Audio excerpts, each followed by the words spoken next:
오늘의 성경 말씀 사도행전 12장 1절로 19절 말씀. 그때 헤롯 왕이 손을 들어 교회 중 몇 사람을 헤아려 하여 요한의 형제 야고보를 칼로 죽이니 유대인들이 이 일을 기뻐하는 것을 보고 베드로도 잡으려 할세 때는 무교절일이라. 잡음에 옥에 가두어 군사 넷씩인 네페에게 맡겨 지키고 6월절 후에 백성 앞에 끌어내고자 하더라. 이에 베드로는 옥에 갇혔고 교회는 그를 위하여 간절히 하나님께 빌더라. 헤롯이 잡아내려고 하는 그 전날 밤에 베드로가 두 군사 틈에서 두 쇠사슬에 매어 누워 자는데 파수꾼들이 문 밖에서 옥을 지키더니 호련히 죄 사자가 곁에 섬에 옥중의 강체가 조여하며 또 베드로의 옆구리를 쳐 깨워 가로되 급히 일어나라 하니 쇠사슬이 그 손에서 벗어지더라. 천사가 가로되 띠를 띠고 신을 들매라 하거늘 베드로가 그대로 하니 천사가 또 가로되 겉옷을 입고 따라오라 한데 베드로가 나와서 따라갈새 천사의 하는 것이 참인 줄 알지 못하고 환상을 보는가 하니라. 이에 첫째와 둘째 파수를 지나 성으로 통한 세문에 이르니 문이 절로 열리는지라. 나와 한 거리를 지나매 천사가 곧 떠나더라. 이에 베드로가 정신이 나서 가로되 내가 이제야 참으로 주께서 그의 천사를 보내어 나를 헤롯의 손과 유대 백성의 모든 기대에서 벗어나게 하신 줄 알겠노라 하여 깨닫고 마가라 하는 요한의 어머니 마리아의 집에 가니 여러 사람이 모여 기도하더라. 베드로가 대문을 두드린데 로데라 하는 계집아이가 영접하러 나왔다가 베드로의 음성인 줄 알고 기뻐하여 문을 미처 열지 못하고 달려들어가 말하되 베드로가 대문 밖에 섰더라 하니 저희가 말하되 내가 미쳤다 하나 계집아이는 힘써 말하되 참말이라니 저희가 말하되 그러면 그의 천사라 하더라. 베드로가 문 두드리기를 그치지 아니하니 저희가 문을 열어 베드로를 보고 놀라는지라. 베드로가 저희에게 손짓하여 종용하게 하고 주께서 자기를 이끌어 옥에서 나오게 하던 일을 말하고 또 야고보와 형제들에게 이 말을 전하라 하고 떠나 다른 곳으로 가니라. 날이 새매 군사들은 베드로가 어떻게 되었는지 알지 못하여 적지 않게 소동하니 헤롯이 그를 찾아도 보지 못하매 파수꾼들을 신문하고 죽이라 명하니라. 헤롯이 유대를 떠나 가이사랴로 내려가서 거하니라. 저는 여러분과 함께 환경을 지배하는 기도란 제목으로 은혜를 나누고자 합니다. 헤롯 왕이 칼로서 요한의 형제 야고보를 죽이니까 유대인들이 굉장히 좋아했었습니다. 그것을 보고 헤롯 왕은 기독교 박해를 시작하기로 결심을 했었습니다. 그래서 사도의 지도자인 베드로를 잡아서 감옥에 가두었습니다. 그때가 바로 6월절이었습니다. 그러므로 6월절이 지나고 나면은 공중 앞에 베드로를 끌어내어서 처형하기로 작정을 했었습니다. 그러자 온 예루살렘의 교회가 합심해서 하나님께 부르짖어 기도하고 특별히 마가 요한의 어머니 마리아는 그 집에 기도하는 사람들을 불러 모아놓고 불철주야 하나님께 베드로를 구출해달라고 기도했었습니다. 그러나 헤롯 왕이 얼마나 은명을 내렸던지 베드로 한 사람 감옥에 지키는데 군사 16명을 주야로 붙여놓았습니다. 그러니 쥐도 새도 새어나올 수가 없습니다. 그런데 내일이면 이제 베드로를 처형할 날인데 오늘 저녁에 베드로는 양손에 쇠사슬에 묶이고 그리고 양편에 군사가 베드로를 끼고 그리고 잠을 잡니다. 한밤중이 되자 누가 옆구리를 찹니다. 베드로가 솟아라 놀라쳐 눈을 떠보니까 방안이 환한데 주의 천사가 와서 베드로가 하는 말이 일어나라 그럽니다. 베드로가 일어나니까 철고랑이 풀리거든요. 천사가 하는 말이 허리띠를 묶고 신발을 단단히 묶으라고 했습니다. 그러고 난 다음 겉옷을 덜쳐입고 나를 따르라 그럽니다. 그때도 베드로는 실감이 나지 않아서 혹시 꿈을 꾸거나 환상을 보고 있지 않은가 생각했었습니다. 첫째 파수를 지었는데도 파수하는 사람들이 모르다 선체 눈을 감고 깊이 잠이 들어 있었습니다. 두 번째 파수를 지었는데도 또 파수하는 병사들이 눈을 감고 깊은 잠에 들어 있었습니다. 그러고 난 다음에 이제 성으로 통하는 문 앞에 나왔는데 철문이라 꽉 닫혀 있었습니다. 천사가 베드로 앞에 걸어나가니까 철문이 스스로 열려버렸습니다. 그래서 베드로가 감옥에서 나와 성으로 들어가서 길을 걸어갈 때 천사는 사라졌습니다. 그러나 베드로의 마음속에 마가 요한의 어머니 마리아의 집에 가고 싶은 생각이 나서 그 마리아의 집에 가보니까 마리아의 집에 사람들이 모여서 전력을 기울여 베드로가 구출함 받기 위해서 기도하고 있는 장면을 보게 된 것입니다. 이것은 바로 하나님께서 베드로가 자유를 얻게 된 것이 이 기도하는 사람의 기도의 연고로 되었다는 사실을 베드로에게 깊이 가르쳐 주기 위해서 그것까지 하나님께서 인도하여 주신 것입니다. 여러분, 기도는 운명과 환경을 지배한다는 사실을 이 자리에서 우리는 밝히 볼 수 있는 것입니다. 만일 베드로가 감옥에 들어갔는데 예루살렘 교회와 마가 요한의 어머니 마리아의 기도하는 부대들이 목숨을 바쳐 간절히 기도하지 않았더라면 베드로는 틀림없이 6월절 이후에 헤롯이 원한 대로 끌려 나와서 처형을 당하고 기독교는 지도자를 잃고 뿔뿔이 성도들은 흩어지는 위기를 맞이할 수 있었을 것입니다. 그러나 기도는 천하의 권세를 가진 헤롯 왕의 권세도 억압해버리고 군사들이 16명이나 매달려 있고 철문으로 막아놓은 그 철문도 기도의 힘을 막을 수가 없는 것입니다. 오늘날 여러분, 우리는 경제적인 위기라고 말합니다. 온 세계적으로 경제적 불황이 따가고 있습니다. 정치적으로 세계 위험하고 군사적으로 일촉즉발의 긴장이 세계 어느 곳이나 있는 것입니다. 이러한 때 우리는 개인, 가정, 우리의 생활이나 사회, 국가를 위해서 우리는 진실로 기도할 때가 온 것입니다. 오늘날 사람들은 기도라는 이 위대한 무기를 사용하지 않습니다. 만일 사람들이 올바르게 기도하는 것을 배우고 열심으로 기도했더라면 수많은 슬픔과 고통에서 해방을 얻었을 것입니다. 수많은 사람들이 정치, 경제, 여러 가지 어려운 감옥에서 해방되어 나올 수 있을 것입니다. 여러분, 오늘 어떠한 감옥에 갇혀 있습니까? 어떠한 철창살에 가로막혀 있습니까? 여러분 힘으로 해결할 수 없고 헤어나올 수 없지만은 여러분께서 하나님 앞에 올바르게 기도하면 오늘 또 사탄의 권세는 무너지고 여러분을 가두는 철창살과 철문은 열려버리고 말게 될 것입니다. 기도는 이 위대한 힘을 나타내는 하나님이 우리에게 주신 무기인 것입니다. 그러면 어떻게 기도해야 될까요? 어떻게 기도해야 가장 올바르게 능력 있는 우리 환경을, 운명을 지배하고 변화하는 기도를 할 수 있을까요? 첫째로, 여러분, 우리가 기도할 때 우리의 기도는 하나님의 뜻에 따라 기도해야 되는 것입니다. 요한일서 5장 14절로 15절에 그를 향하여 우리의 가진 바 담대한 것이 이것이니 그의 뜻대로 무엇을 구하면 들으심이라. 우리가 무엇이든지 구하는 바를 들으시는 줄을 안즉 우리가 그에게 구한 그것을 얻은 줄을 또한 아느니라고 기록하고 있는 것입니다. 우리가 하나님 뜻대로 기도하면 하나님께서는 우리의 기도를 듣고 계심으로 우리가 기도를 끝마치고 나면은 하나님께서 반드시 응답하는 것을 마음속에 확신을 가질 수가 있다는 것입니다. 그러나 대다수의 사람들이 기도할 때 하나님의 뜻을 알지 못하고 자기의 욕심을 쫓아 기도할 때가 많은 것입니다. 자기 마음속에 탐욕이 가득해서 탐욕을 가지고 기도하는 이런 기도는 응답을 받지 못합니다. 야고보서 4장 1절로 3절에 보면 너희 중에 싸움이 어디로, 다툼이 어디로 쫓아나느냐? 너희 지체 중에서 싸우는 정욕으로 쫓아나는 것이 아니냐? 너희가 욕심을 내어도 얻지 못하고 살인하며 시기하여도 능히 취하지 못하더니 너희가 다투고 싸우는도다. 너희가 얻지 못하면 구하지 아니하며요.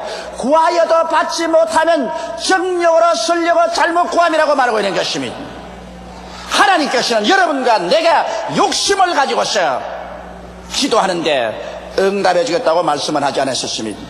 또한 사람들은 하나님을 거역하는 생활 중에서 기도합니다. 갑자기 문제가 다가오고 고난 중에 처하니까 자기는 하나님 앞에 순종하는 생활을 하지 않았음에도 불구하고 하나님이여 와서 나를 도와달라고 부르짖어 기도하는 것입니다. 성경 요한일서 3장 21절로 22절에 보면 사랑하는 자들아, 만일 우리 마음이 우리를 책망할 것이 없으면 하나님 앞에서 담대함을 얻고 무엇이든지 구하는 바를 그에게 받나니 이는 우리가 그의 계명들을 지키고 그 앞에서 기뻐하시는 것을 행함이라고 말한 것입니다.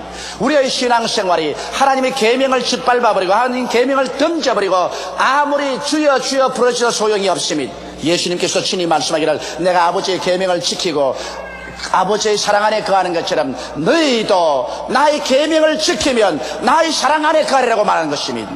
우리 예수 믿고 구원받은 것은 값없이 은혜로 받았지만은 구원받고 난 다음에는 하나님의 계명을 반드시 지켜야 하는 것입니다. 나의 계명을 지키는 자라야 나를 사랑하는 자라고 말하는 것입니다. 우리가 계명을 지키는 생활할 때 하나님을 기쁘시게 하고 우리 마음속에 담대함을 얻고 무엇이든지 하나님께 구하는 대로 얻을 수가 있는 것입니다. 오늘날 우리 신자들에게 가장 절실하게 필요한 것은 마음의 결심을 하고 계명을 지키는 삶을 살아야 되겠습니다. 10계명을 지켜야 되고 11조를 드리는 계명을 지켜야 될 것입니다.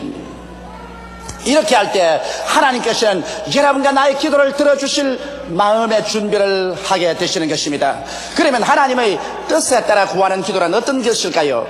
물론 우리가 성경을 열심히 읽고 묵상하고 말씀을 늘 들었었으면 많은 문제에 관한 하나님의 뜻을 어려움 없이 알 수가 있는 것입니다. 그러나 특별히 우리가 긴급하게 아버지의 뜻을 알아야 될 때는 쉽게 하나님의 뜻을 분별할 수 있는 길이 있습니다. 성경에는 그 나라와 그 의를 먼저 구하라, 그리하면 이 모든 것을 내게 더하시라고 하셨으니 우리가 모든 것을 더하여 주기 위해서 기도하기 전에 이것이 하나님의 뜻인가 아닌가를 알고자 하면 하늘나라의 영광을 위한 기도냐 아니냐를 살펴봐야 하는 것입니다. 내가 기도하는 이것이 하늘나라를 위한 것인가, 하나님의 정의, 즉 하나님의 영광과 복음에 대한 유익을 위해서 하는 기도인가 아닌가, 이 사실을 알아보고 내가 이 기도가 응답되고 난 다음 그 결과로 내 마음의 평안이 증진될 것인가, 그렇처럼 내 마음이 오히려 불안하고 고통이 다가올 것인가, 이런 것을 알아보면 쉽게 하나님의 뜻을 알 수가 있는 것입니다. 모든 일에 하늘나라를 위하고 하나님의 영광과 복음의 발전을 위하고 내 마음의 평화를 증진하는 것이면 거의 틀림없이 하나님의 뜻인 것입니다.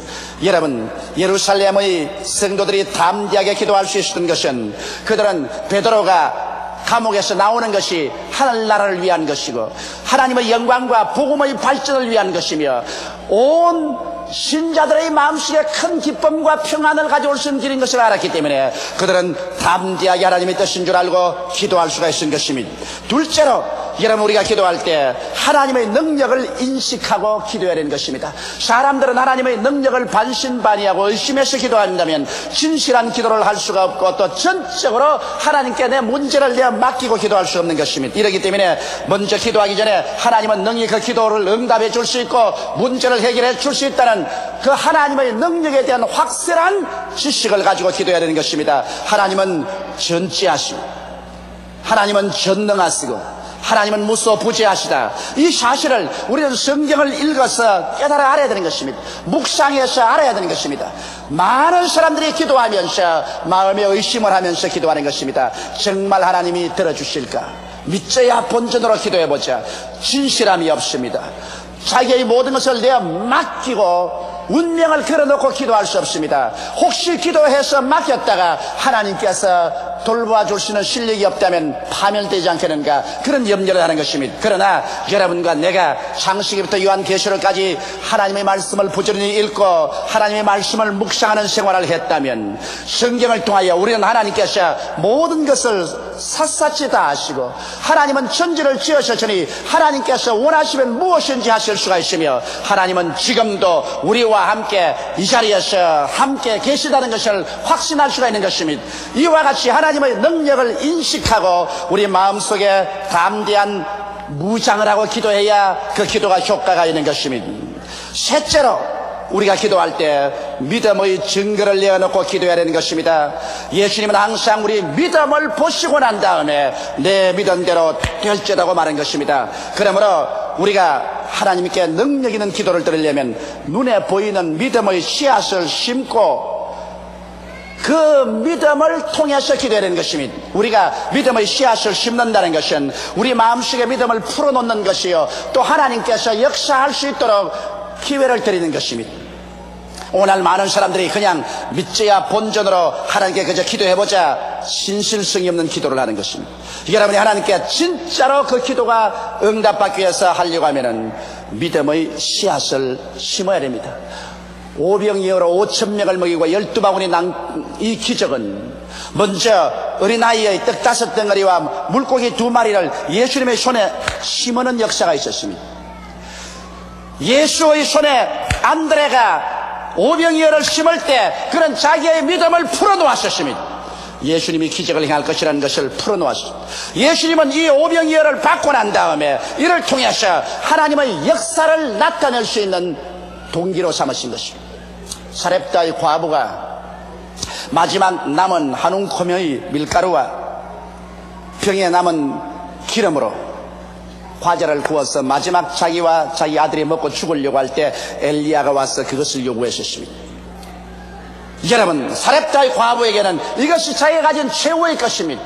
그러나 이것을 하나님의 종이 요구한 대로 심는다면 그는 그의 기도가 절실하고 신실한 기도가 되는 것입니다. 그런데 사렙다의 과부가 그것을 엘리야의 손에 얹어 주고 난 다음에 그가 하나님을 믿었었습니다. 그때 그 마음속에 믿음은 참으로 살아있는 풀어놓은 믿음인 것입니다. 하나님께서는 그 사렙다의 과부의 과자를 받으시고 난 다음에 그것을 동기로 해서 기적을 베풀어 주신 것입니다. 이러므로 여러분과 나의 믿음이 활기 있고 생명력 있게 하기 위해서, 여러분과 나의 기도가 능력 있게 하나님의 보좌를 흔들기 위해서 우리는 믿음의 씨앗을 심어야 되는 것입니다. 나는 이번 탈서 오클라호마에서 감격을 느낀 것은 오랄 로버트 목사님이 날보고 주목사 한국에 돌아가거들랑 우리 시티 오브 페이스의 그 병원에 환자들이 하루에 800명씩 올 수 있도록 기도를 해 주십시오. 그렇게 말만 하는 것이 아니라 그 다음에 수표를 끄집어내어서 5만 달러를 찍었습니다. 우리 한국 돈으로 약 5천만 원 되죠. 그러고 난 다음 일본 1천만 구령을 위해서 여의도 순복음교회에서 일하는데 나는 이 5만 불을 믿음의 씨앗으로 심겠습니다. 그러고 난 다음에 조 목사님 기도를 해 주십시오. 그러면서 5만 달러를 수표로 적었어. 자기 손 위에 내 손을 그 5만 달러에 그러고 난 다음에 말하기를 조 목사님 기도해 주십시오. 나는 믿음의 씨앗을 심지 않고는 기도를 하지 않습니다. 내게 희생이 되는 것, 내게 하나님께 드리는 제물을 얹어놓고 난 다음에 그렇게 기도해야 내 기도가 값 있는 기도가 되고 희생적인 기도가 되기 때문에 내가 진실로 믿을 수가 있지. 공짜 믿음, 공짜로 기도하는 것 나는 힘있게 생각하지 않습니다. 나는 사실 그 5만 불을 받고 난 다음에 기도할 때 내 기도가 절실한 기도였었습니다. 내 입술에서 나오는 기도가 아니라 내 창자 속에서 나오는 기도를 할 수가 있었습니다. 왜냐하면 오랄 로버트 목사님이 내게 기도해달라 할 때 그것이 그냥 지나가는 말이 아니라 자기의 희생을 하며 믿음의 씨앗을 심고 기도하는 것이기 때문에 내가 그것을 등한히 받아들일 수가 없습니다. 저는 그 5만 불을 일본으로 보내고 난 다음에 우리 교회에 들어와서 여러분과 함께 우리 간절히 하나님이 응답해 주기를 위해서 기도했고 벌써 기도 응답이 그 병원에 다가오고 있는 것입니다. 이러므로 여러분, 우리가 믿음의 씨앗을 심고 난 다음에 믿음을 풀어놓고 그 다음 기적이 일어날 것을 기대해야 되는 것입니다. 그냥 막연하게 기적이 일어날 것을 기대하는 것은 요행에 불과한 것입니다. 이러기 때문에 우리가 하나님께 진짜로 응답받기를 원해서 기도할 때는 우리가 하나님의 사업을 위해서 믿음의 씨앗을 심고 난 다음에 그 다음 없는 것을 있는 것 같이 꿈꾸고 바라보면서 기도해야 될 것입니다. 그럴 때 우리의 기도는 하늘에 상달되는 큰 힘이 있습니다. 저도 수없이 많은 기도를 합니다. 내 개인의 기도, 우리 가족들을 위한 기도, 성도들을 위한 기도, 교회를 위한 기도, 선교를 위한 여러 가지 기도를 합니다.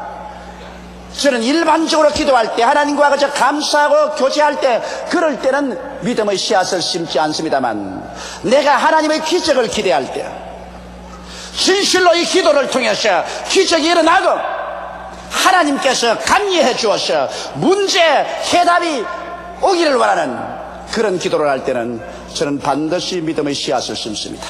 저나 우리 집사람이나 우리 힘에 겹도록 믿음의 씨앗을 심습니다. 그 믿음의 씨앗을 심을 때 마음이 알딸딸합니다. 아깝다는 생각도 납니다. 그러나 그럼에도 불구하고 그 정을 끊고 믿음의 씨앗을 심고 난 다음 그 다음 기도할 때는 이제는 본전을 찾아야 되기 때문에 결심하고 기도를 하는 것입니다. 간절한 기도가 나옵니다. 하나님, 우리가 아는 기도는 가짜가 아닙니다. 불어가는 바람처럼 하는 기도가 아닙니다. 하나님, 이 기도는 응답을 받아야 됩니다. 만일 기도 응답을 안 받는다면 어떻게 되겠습니까? 하나님이여 응답하여 주옵소서. 기도가 간절하고 절실해지고 그리고 확실해집니다. 하나님은 언제나 내게 응답하여 주셨습니다. 저는 수많은 하나님의 기도 응답을 받았습니다만 대개 내가 기도 응답을 크게 받을 때는 내가 믿음을 풀어놓았을 때인 것입니다. 내가 보통 때는 믿음이 풀어놓아지지 않아요. 믿음의 씨앗을 심을 때 그것이 내가 믿음을 풀어놓는 증거가 되었던 것입니다. 넷째로 여러분 기도할 때 끈질기게 기도해야 되는 것입니다. 기도는 그것을 막는 마귀를 밀쳐낼 정도로 인내력을 가지고 기도해야 되는 것입니다. 왜냐하면 마귀는 여러분과 나의 기도를 막습니다. 다니엘이 기도할 때 한 주일을 기도할 때도 마귀가 막았습니다. 2주일간도 막았습니다. 석 주일을 계속할 때 마귀는 더 견디지 못했었습니다.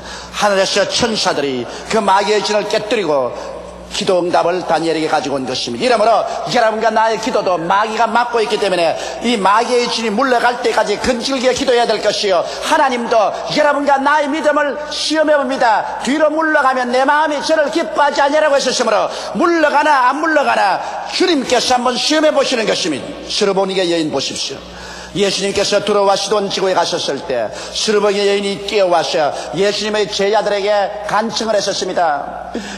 내 딸이 무섭게 귀신 들렸으니 놓아주소서. 제자들이 예수께 와가지고서 저 여자가 심히 부르시오니 응답해 주시지요. 예수께서 말씀하시기를 내가 이스라엘의 이런 자 밖에는 찾지 아니한다. 이방인을 찾을 때는 아직 오지 않았다. 대답 안 했습니다.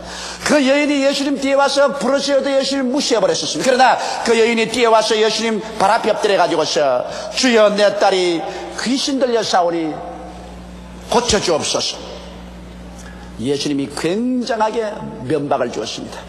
내가 자녀에게 줄 떡을 취해서 개에게는 주지 아니한다. 너는 이방 개요. 개에게 내가 무슨 떡을 주느냐. 그럴 때 그 면박을 받고도 이 스르보니게 여인은 근질기게 물러가지 않고 옳습니다. 자녀의 줄 떡을 개에게 안 주죠. 그러나 개들도 밥상 밑에 있어서 떨어지는 부스러기는 주워 먹으니까 나에게는 부스러기라도 하나 주십시오. 예수님이 그 말에 크게 감동하여 여자여 내가 이 말을 하였으므로 내 딸에게서 귀신이 나갔나니라고 말한 것입니다. 집에 돌아가보니 딸에서 귀신이 나가고 딸이 건강이 되어서 침대에 들어있는 것을 보았었습니다. 이와 같이 한번 기도하면 여러분 뒤로 물러갈 줄 모르는 근질긴 기도를 할 줄 알아야 되는 것입니다. 나는 한때 우리 어머님께서 신장이 나쁜 적이 있습니다. 일단 신장이 병이 들면 좀처럼 낫지 않습니다. 어머님께서 치료를 받고 약을 잡수셔도 이 신장이 낫지 않습니다. 그래서 상당히 고통을 당하셨어요. 저는 겁이 덜컥 났었습니다. 왜냐하면 어머님이 저러다가 세상을 뜨시면 안 되겠다. 이래서 간절히 어머니를 위해서 아침, 점심, 저녁 시간만 있으면 내가 기도를 했었습니다. 그런데도 어머니를 만나보면 외면적으로 낫는 것이 안 보여요. 내가 이렇게 기도하는 것이 효과가 있을까? 기도해도 소용없잖아. 그런 낙심이 내 마음속에 자꾸 다가옵니다. 그러나 그 낙심을 물리치고 나는 마치 물을 거슬러 헤엄치는 것처럼 힘이 더라도 하나님 앞에 기도를 계속해 왔었습니다. 아마 제가 기도를 한 달 했을 것입니다. 그러고 난 다음에 또 하루는 어머니께 안수하면서 하나님이여 이 신장염을 없애달라고 간절히 기도했었습니다. 그런데 그 다음 어머님께서 뭐라고 하시냐면 그 기도를 받고 난 다음에 어머님께서 꿈을 꾸었는데 꿈에 이 잔디풀 같은 뿌리가 아주 깊은 것인데 이것을 잡아 당겨 뽑으려고 하는데 이것이 안 뽑히려고 막 이러는데 힘차게 잡아 그러니까 쩍쩍 소리를 내면서 나중에 뿌리가 확 빠지더라고 그래요. 그래서 이제는 마귀가 떠나갔다 나았다고 내가 믿었는데 아닌 게 아니라 어머님께서 나와버리고 말한 것입니다. 이와 같이 여러분 우리 기도는 마치 나무 뿌리를 뽑는 것과 같습니다. 처음 나무 뿌리를 뽑으려고 할 때 한꺼번에 잡아 당긴다고 뽑혀지지 않습니다. 오래 먹은 나무는 자꾸 흔들고 그 다음 당기고 또 흔들고 또 당기고 또 흔들어보고 또 당기면 쩍쩍 소리가 나면서 뿌리가 조금씩 뽑힙니다. 아이고 힘이 드니까 그만두어라 하면 그 나무 뿌리는 못 뽑습니다. 끝까지 내가 죽냐 보자. 그러면서 잡아 당기면 나중에 뿌리가 쩍쩍 소리가 나면서 나중에 억지로 잡아 당기면 엉덩방아를 쾅 찍을 때 뿌리는 싹 뽑혀버리고 마는 것입니다. 기도라는 것은 그런 것입니다. 마귀의 진을 회파하고 하나님의 역사를 일으키기 위해서는 여러분과 내가 건질긴 인내력을 가지고서 마음에 낙심이 다가오고 눈에 아무 증거 안 보이고 귀에는 아무 소리 안 들리고 손엔 잡히는 없어도 참고 견디면서 부르짖어 계속 잡아 당기고 기도하면 어느 날 갑자기 승리가 다가오게 되는 것입니다. 어두움이 사라지고 광명이 다가옵니다. 승리의 영광이 임하게 되는 것입니다.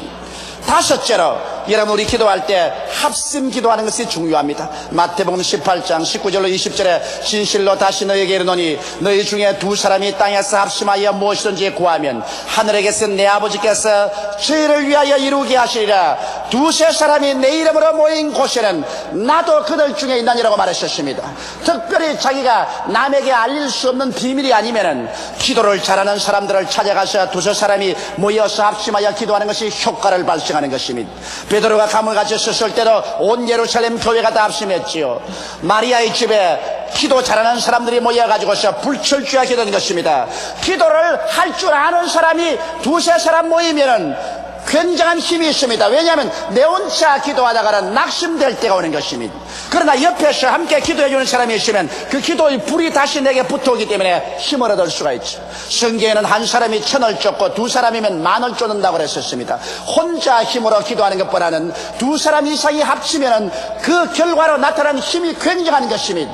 또 무엇보다도 여러분 주님께서는 혼자 기도하는 것보다도 두 사람 이상 합심하여 기도하는 것을 기뻐하시는 것입니다. 응답해 주실 하나님께서 두 사람 이상 기도한 것을 기뻐하시니 우리가 두 사람 이상 합쳐서 기도하는 것이 좋습니다. 이렇기 때문에 제가 구역 예배 반드시 출석해서 구역원들이 함께 모여서 구역에 있는 문제를 가지고 기도하도록 하라는 이유가 혼자 기도하는 것보다는 구역에 출석해서 구역원들과 함께 가정 문제나 생활 문제를 위해서 기도할 때 하나님의 역사가 일어나게 되는 것입니다. 이러므로 합심 기도는 혼자 하는 기도보다 더 위대한 역사를 일으키는 기적을 베푸는 것입니다. 집에서 남편과 아내와 부모와 자식들이 함께 기도하는 것은 참으로 좋습니다. 요한복음 14장 13절로 14절에 너희가 내 이름으로 무엇을 구하든지 내가 시행하리니 이는 아버지로 하여금 아들을 인하여 영광을 얻으시게 하려 함이라. 내 이름으로 무엇이든지 내게 구하면 내가 시행하리라고 말씀하신 것입니다. 우리들은 아직 기도의 위대한 힘을 잘 이해하지 못하고 있습니다. 여러분 하나님께서 우리에게 기도할 수 있는 특권을 주시고 예수 이름을 주셨는데 이걸 가지고 우리가 진실로 올바르게 기도할 줄 알았더라면 우리의 개인 가정 생활 자녀 사업의 문제가 해결될 것이요 인간으로 상상할 수 없는 위대한 힘이 여러분과 나의 생활에 나타나게 되었을 것입니다. 다 같이 고개 숙여 기도드리겠습니다. 사랑이 많으시고 거룩하신 아버지 하나님, 베드로가 헤롯 왕의 엄명에 의해서 잡혀 철창에 들어가고 16명의 군인들이 지키고 있고 성으로 향하는 것에는 철문이 막고 있었지만 예루살렘 성도들의 기도를 막을 수가 없었습니다. 헤롯의 명령도 군사들의 지키는 것도 철문도 기도를 막을 수가 없었습니다. 기도의 능력은 베드로를 자유케 하고 말한 것입니다. 아버지 하나님, 오늘 또 우리를 기도할 수 있게 하여 주시옵시고 기도의 비결을 깨닫게 하여 주시옵소서. 기도의 능력을 얻게 하여 주시옵소서. 우리가 하나님 앞에 기도하고 살아왔다면 수많은 문제가 해결될 것이요 마귀들이 떠나갔을 것이요 우리의 생활에 철창문들이 열려버리고 말았을 것입니다. 하나님 아버지, 그러므로 우리가 인간의 수단과 방법으로만 살려고 하지 말고 먼저 하나님께 엎드려 기도하고 하나님의 능력을 힘입어 문제를 해결하고 살아가는 우리들이 되게 도와주시옵소서. 아버지가 개인적으로 기도하고 가정적으로 기도하며 교회가 연합해서 기도하고 나라와 민족을 위해서 기도하는 우리들이 되게 도와주시옵소서. 우리 예수 믿는 사람들 첫째로 기도요, 둘째도 기도요, 셋째도 기도하는 것이 우리의 의무요 특권인 것을 깨닫게 하여 주옵소서. 하나님 아버지여, 주님께서 우리에게 예수 그리스도 이름을 쓸 특권을 주셨고 하나님 성령을 주셨사오므로 성령께 의지하여 예수 이름으로 기도함으로 말미암아 우리의 모든 문제가 하나님의 능력으로 해결되게 하여 주옵소서. 오늘 주님 앞에 나와서 이 혹한에 예배드린 우리 성도들 오늘 성령으로 채워주시고 아버지 기도의 능력으로 채워주시옵소서. 기도할 수 있게 하여 주시옵시고 깨어 기도하기를 힘쓸 마음을 허락하여 주옵소서. 예수님 이름 받들어 기도드리옵나이다. 아멘.